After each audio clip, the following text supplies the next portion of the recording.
наш самолет произвел посадку в аэропорту города Якутска, столицы Алмазного края. Температура за бортом минус 39 градусов. Просим вас не вставать со своих мест. Середина декабря. Последняя командировка в уходящем 88-м.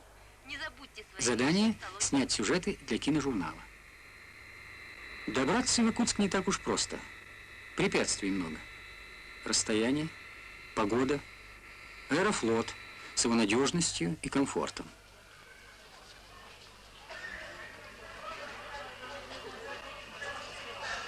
Кстати, в самолете, утрамбовав пальто в специальную щель над головой, мы разговорились с соседом об удобствах самого быстрого вида транспорта, о переполненных портах и пассажирских накопителях, о тесноте салонов и загадочных технических причинах невылета вовремя.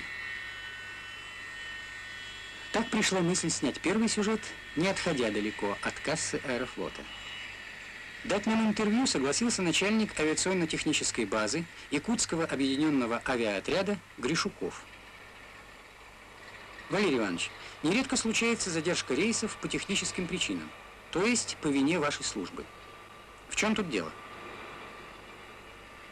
Работаем, конечно, в очень сложных климатических, трудных условиях. В связи с этим возникает очень много проблем.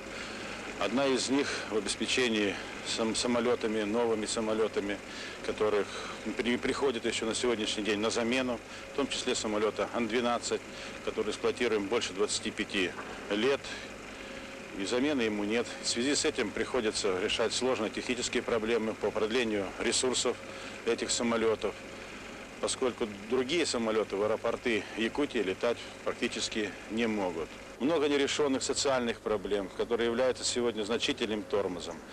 Это получение и молодых специалистов, вопросы заработной платы, вопросы переучивания личного состава при нашей многотипности имеют большое значение. Не решены эти вопросы со стороны и министерства, и происходит значительное торможение из-за этого в росте наших специалистов. Над этими вопросами мы сегодня работаем и видим их именно в получении полной самостоятельности в условиях хозрасчета нашего подразделения. Мы не получили самостоятельности в принятии решений. Еще нет практически экономической формулы в самом Аэрофлоте. Наша авиационно-техническая база работает не только на Якутский объединенный авиаотряд, на Якутский аэропорт, но и аэропорт Нерюнгри, Черский, Батагай обеспечивают самолетами. И при нехватке инженерно-технического состава и поступлением его с молодых специалистов, это вызывает большие сложности в переработке тех объемов, которые нам надо сегодня делать.